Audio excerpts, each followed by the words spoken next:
हरिओम। यदि स्वप्न शब्द का अर्थ हम लें, शाब्दिक अर्थ,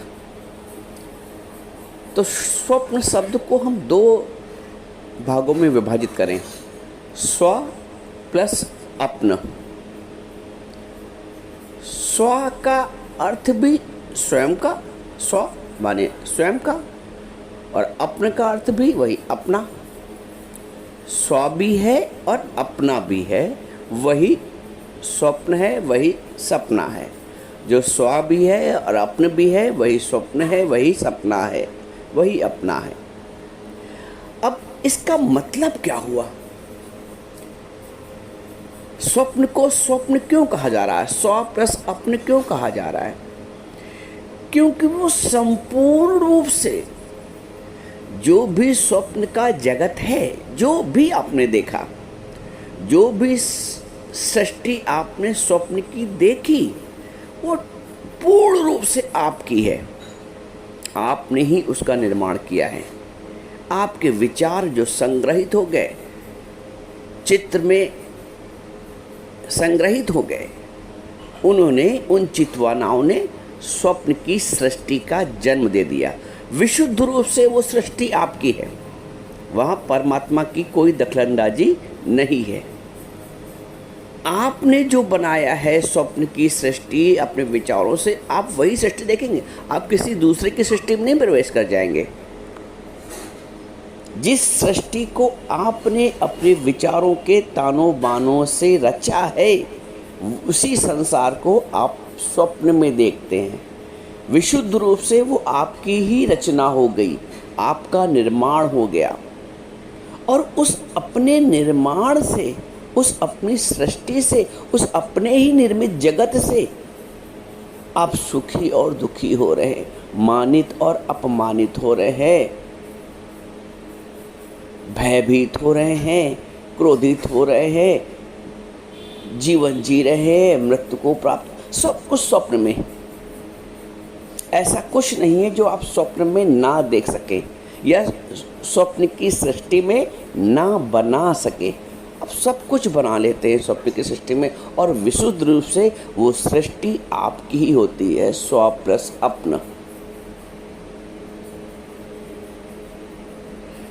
एक बात और, स्वप्न की सृष्टि, जिस समय आप स्वप्न को देख रहे हैं, उस समय वो स्वप्न स्वप्न नहीं है, वो सत्य है।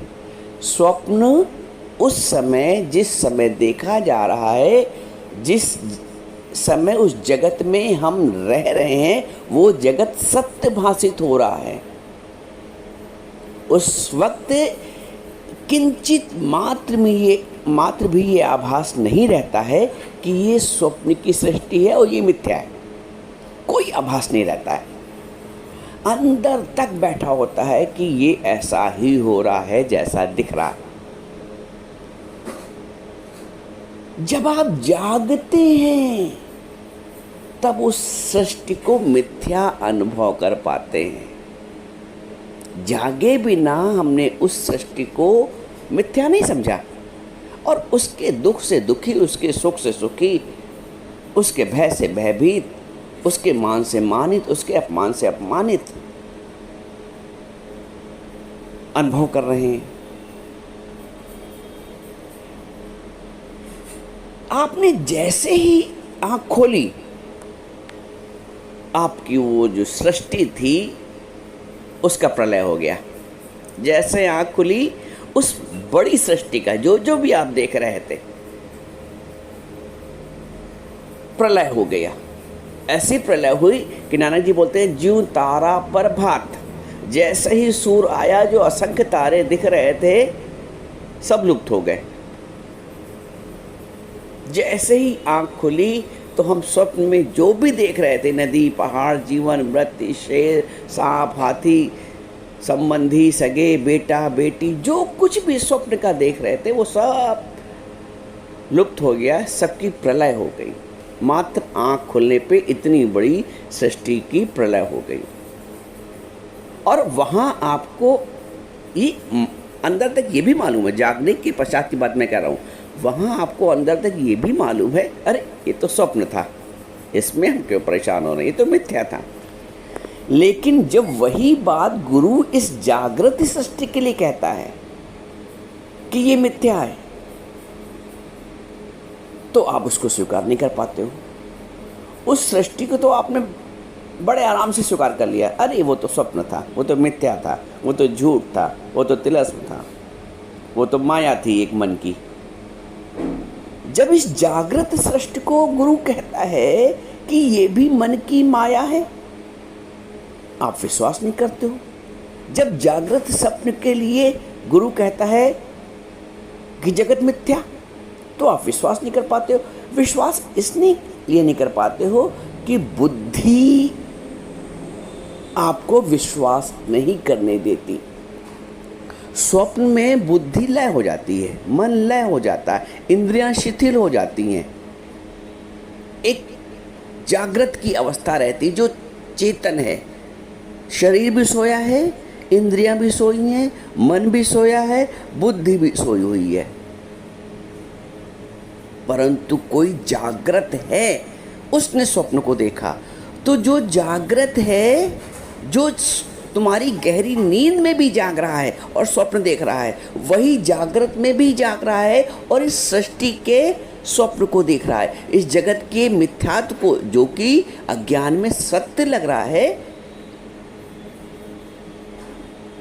उसको मिथ्यात्व का अनुभव नहीं हो रहा है, क्योंकि बुद्धि जाग रही है।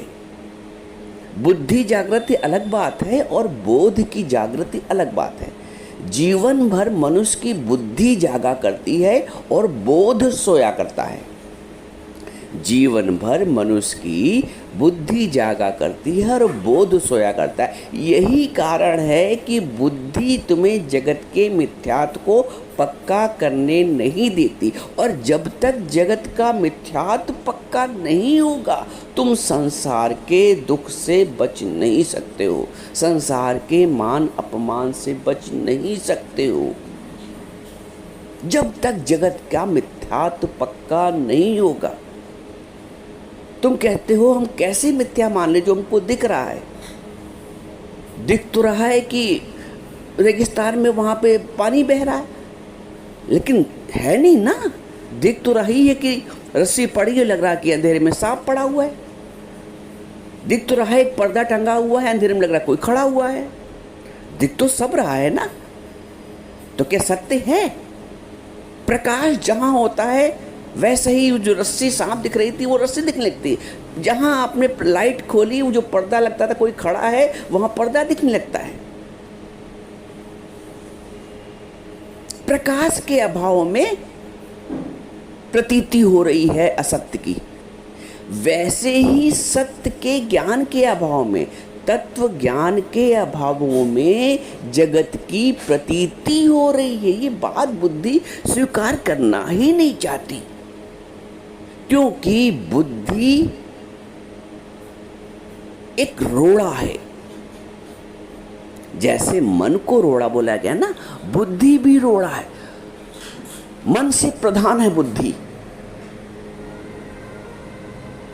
बुद्धि का जब तक समर्पण नहीं होगा, भगवान ने इसलिए अर्जुन से यही तो कहा है, मय्य मन आधस्व मयि बुद्धि निवेशया, कि भगवान ये जानते हैं कि मन और बुद्धि अर्जुन को सत्य स्वीकार करने नहीं देगी।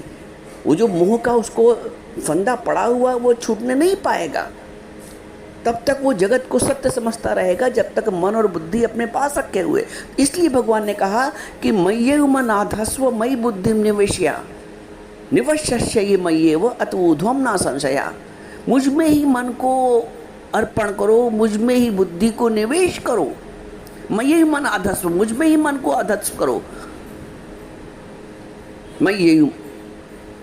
मुझ में ही बुद्धि का निवेश करो। मय्ये मन आधस्व मयि बुद्धि निवेशया निवश्य मयि, और मुझ में ही निवास करो। अत ऊर्ध्वं न संशया, उसके उद्धार में, उसको ऊर्ध्व गति में जाने से में कोई संशय नहीं, भगवान कहते हैं। ये भगवान का वचन है, किसी संत किसी महात्मा का वचन नहीं, ये स्वयं भगवान बोल रहे हैं।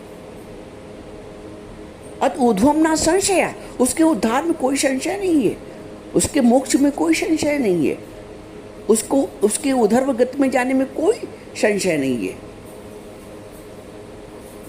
कब? जब मन और बुद्धि का अर्पण कर दिया। बुद्धि हमें बोध नहीं प्राप्त करने देती, वास्तविक बोध। बुद्धि हमें बोध नहीं प्राप्त करने देती है।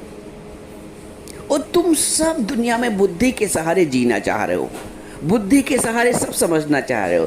जिस चीज, अब चिमटे से महीन सी सुई नहीं निकल सकती, चिमटे से महीन सी फांस जो लग गई नहीं निकल सकती, उसके लिए महीन चिमटी चाहिए बिल्कुल।